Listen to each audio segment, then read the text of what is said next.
If you average out the View hosts, among the dumbest people on television. Sunny's dumb. Certainly not the brightest person.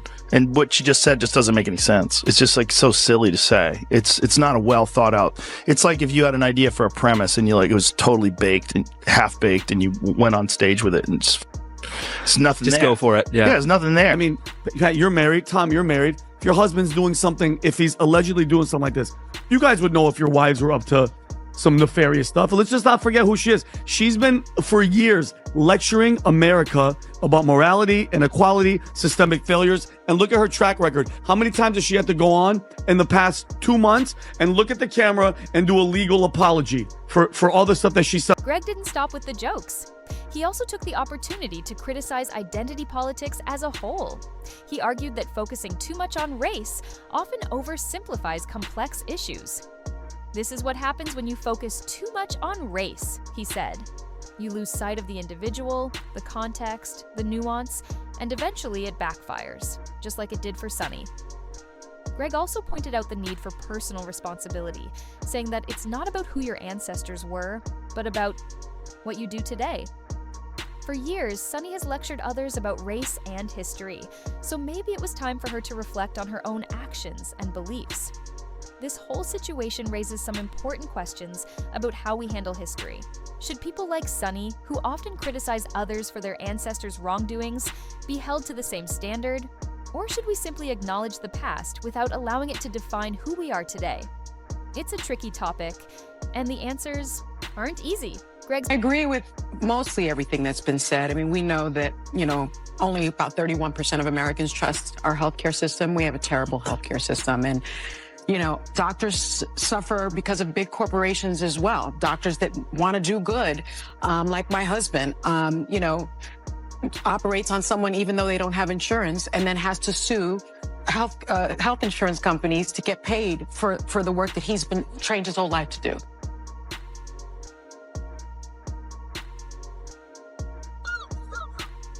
This panel had plenty to say about it as well.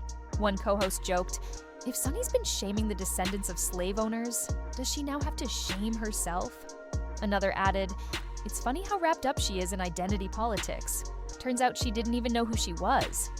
While the internet had a lot of fun with this story, some people pointed out that this could have been a turning point for Sunny. Instead of brushing off the revelation, she could have used it as an opportunity to start a deeper conversation about history and identity. Sunny could have taken a moment to say something like, "I've learned something." I think she hates him. Yeah, well, yeah. Okay, so we can all That's a agree on given. that. That's a given. I also think that she wants to take him out. She does not want to be the first lady anymore. They agree with you. She doesn't want to be the first lady. She destroyed the Rose Garden. Who hates Christmas? Melania Trump hates Christmas. She doesn't want to decorate for Christmas. She doesn't want to have anything to do with him. She doesn't want to sleep in the same room with him. She can't tolerate him. If you average out the View hosts, among the dumbest people on television. And it's like they say the thing that people are thinking, but they say it very directly, so they expose whatever truth. But Whoopi is certainly not the brightest person. And what she just said just doesn't make any sense. It's just like so silly to say. It's Something surprising about my family, and it's making me rethink how I approach these conversations. But instead, she just shrugged it off. Even her co-hosts on The View seemed unsure of how to react. Whoopi Goldberg, known for her sharp wit, might have wanted to say, "Sunny, do you want me to get you coffee? Or would you like to ask your slave-holding ancestors for a refill?" At the end of the day, Sunny's revelation isn't just about her. It's a lesson for everyone. It's a reminder of the dangers of being self-righteous and the importance of humility. History is messy, complicated, and often uncomfortable, and none of us are immune to its influence. That's why it's important to approach conversations about race and history with grace and self-awareness. As Greg Gutfeld put it, because I do want to get back to this point with the left and Melania Trump. Why can't she just be her own woman and have separate? And she can. And so why all that criticism? I mean, that was gross from The View. And I look, agree. The View is not the litmus test of America. We don't think that. They were afraid of that remark. That was their problem. So why did they handle it that way? when you spend your life looking for racism everywhere, eventually it finds you. For Sunny, it was right there in her family tree. So what's next for Sunny Hostin? Will she address the irony head-on, or will she continue doing things the same way? Only time will tell. but one thing is certain. This story isn't going away anytime soon. And who knows, maybe the next time Sunny speaks about history, she'll pause and think twice before throwing stones from her own glass house. If you enjoyed this video, don't forget to like, subscribe, and I'll see you in the next one. Peace. Comments about Melania Trump. The former First Lady appears to signal her support for reproductive rights in a video out yesterday. Individual freedom is a fundamental principle that I safeguard.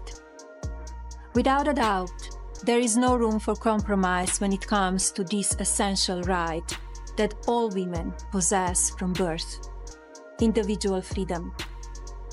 What does my body, my choice really mean? And this take is pretty shocking. I think she hates him. Yeah, well, yeah. Okay, so we can all That's a agree on given. that. That's a given. I also think that she wants to take him out. It's unfortunate. Wow. I mean, that is violent. They've got to stop talking like that about a former president who's had 2 assassination attempts. I mean, that's just... Sunny Hostin, a well-known voice on The View, recently found herself at the center of a scandal that was so unexpected, it felt almost like it belonged in a comedy sketch. Sunny is famous for her strong opinions on race, reparations, and issues of identity, frequently sharing her belief that history has played a major role in creating racial inequality. She's known for being loud, confident, and unapologetic when it comes to these topics, often presenting herself as someone who is morally above others. So, when she appeared on PBS's Finding Your Roots, a show where celebrities learn about their family histories, many people expected another moment that would fit her public image. After all, someone so vocal about racial justice would surely know everything about her own ancestry, right? But what she discovered was shocking, not only to her, but also to her audience. Sunny sat down with historian Henry Louis Gates Jr. on the show, anticipating that she would learn more about her background. What she didn't expect was to find out that her ancestors were slave owners. Yes, the same Sunny Hostin who has spent years advocating for reparations and criticizing the legacy of slavery found out that her own family directly benefited from the system she's been so critical of. Her reaction was a mix of surprise and discomfort. She looked stunned and uneasy as she admitted that she had always thought of herself as Puerto Rican, never imagining that her family was originally from Spain or connected to slavery in any way. It was clear she was struggling to process the news. For a moment, the room fell silent. It was one of those awkward moments that made viewers wonder if their TV sound had cut out. Trying to recover, Sunny mumbled that this information might be useful for her children to know, but it was obvious that her credibility had taken a hit. The revelation didn't go unnoticed. Greg Gutfeld, a commentator from Fox News known for his humor and controversy, quickly jumped on the story. He wasted no time in making fun of the irony of it all. He started his segment by saying, "Sunny Hostin's ancestors were slave owners? That's like finding out a vegan secretly owns a barbecue joint." The audience burst out laughing as Greg dug deeper into the layers of what he saw as hypocrisy. For years, Sunny has built her career around using race to criticize others or win arguments. And now, here she was, with a history that seemed to go against everything she stood for. Gutfeld didn't just stop at making jokes. He also pointed out something that bothered many viewers: Sunny's lack of accountability. Despite the shocking revelation about her ancestors, she didn't apologize or express any regret. Instead, she brushed it off as just a fact of life. This response added fuel to the fire of public outrage. Many people expected her to show some humility, or at least take a moment to reflect on the irony of the situation. But instead, she seemed to downplay the significance of it. As expected, the news quickly went viral on social media. Platforms like Twitter, Instagram, and TikTok exploded with reactions. Memes and jokes about Sunny's family history spread like wildfire. One tweet read, "Sunny Hostin finding out her family were slave owners is the plot twist of the year." The internet was having a field day with this unexpected turn of events, and the controversy only grew as more people weighed in. One of the more popular memes featured a picture of Sunny with the caption, "Reparations? Let me write that check. To myself real quick." Even some of her loyal followers found it difficult to defend her. Some argued that she shouldn't be held responsible for the actions of her ancestors, but others weren't so quick to let her off the hook. For them, it wasn't about blaming her for what her family had done, but about the hypocrisy of criticizing others while ignoring the flaws in her own family history. One commenter wrote, "It's about the hypocrisy of shaming others while ignoring the skeletons in your own closet.